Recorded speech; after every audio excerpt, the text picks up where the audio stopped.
family wanted nothing more than answers, closure, and justice. I'm sorry, Chief.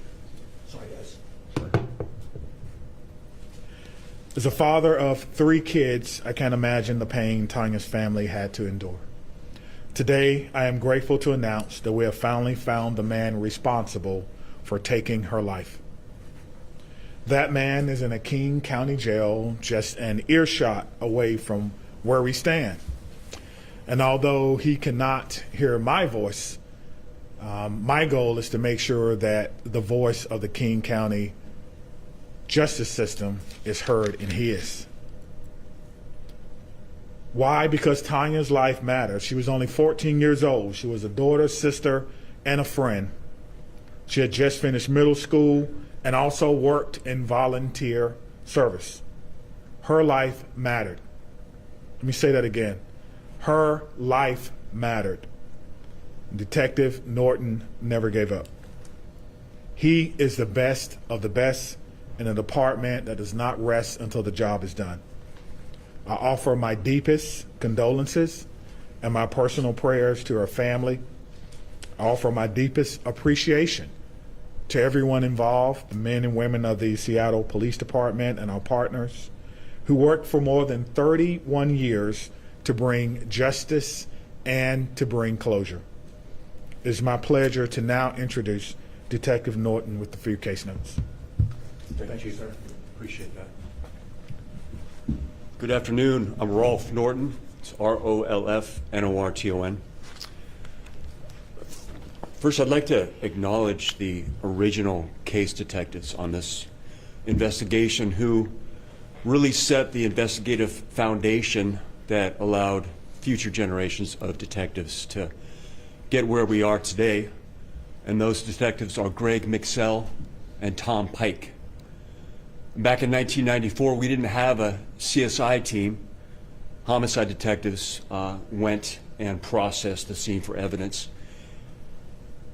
And in this case, due to staffing or whatever was going on that Saturday afternoon, July of 1994, the lead detectives were also the scene detectives, so they did double duty. And the fact that we're here 31 years later talking about how physical evidence got us to the finish line is really remarkable and a testament to their skills and efforts back in July of '94. Along with that, we need to acknowledge all the work done by the Washington State Patrol crime laboratory scientists who have been working this case for 3 decades, tirelessly and enduring, testing evidence, retesting evidence, analyzing evidence, reanalyzing evidence, until advances allowed us to get to the conclusions we're able to make in November of 2025.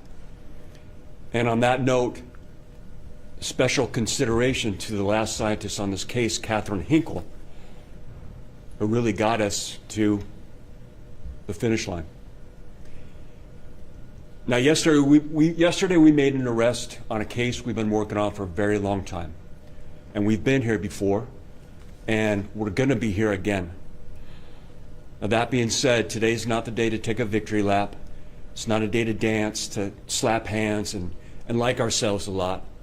Today's a day to double down and refocus as we go to the next phase, the next part of this process in the criminal justice system, and do everything we can to assist the King County Prosecutor's Office in being successful in their mission.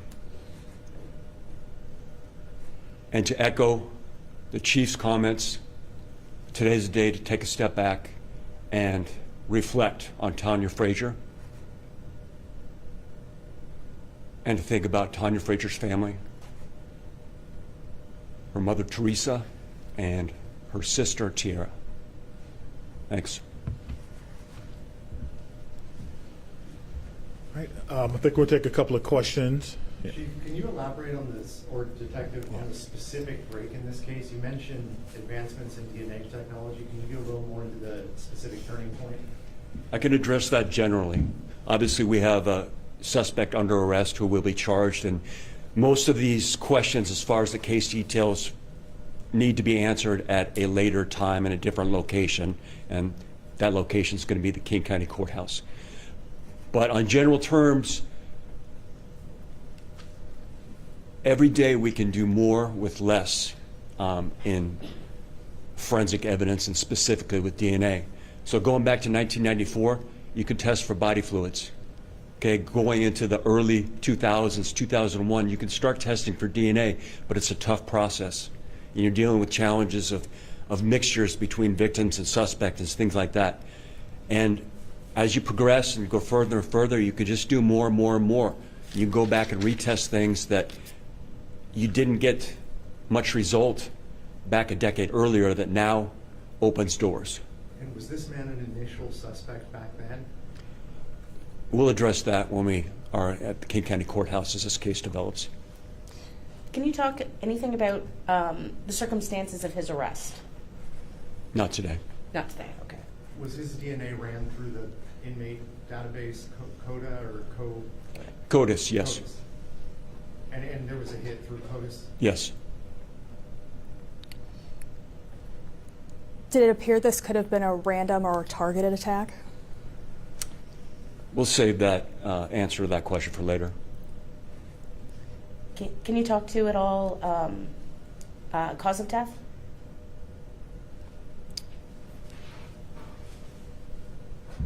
I'm trying to remember the exact wording. She died from sharp force injuries to her neck and head. This may be out of your purview, Chief or Detective, but this is a man that was once convicted and sentenced to life in prison without parole, who through resentencing was arrested on the streets. Any thoughts on that? Yeah. You know, people forget that it's supposed to be a criminal justice system. We're just one part. I'm just thankful that our officers and our detectives did their part and did their work and never gave up. You know, the term cold case is a outdated term. We really don't use that anymore. Maybe it plays for the television cameras or for Hollywood, but for us, no case ever grows cold. We pass that case on to other detectives, like Detective Norton got passed on the case, and we continue to work it until we find a resolution for that case. So we're going to continue to work this and other cases until we see it totally through, like the detective mentioned earlier. So thank you so much. If you have any specific questions about the case that are, I guess, quantitative, we can get you those answers because we don't want to misspeak about something. So thank you so much.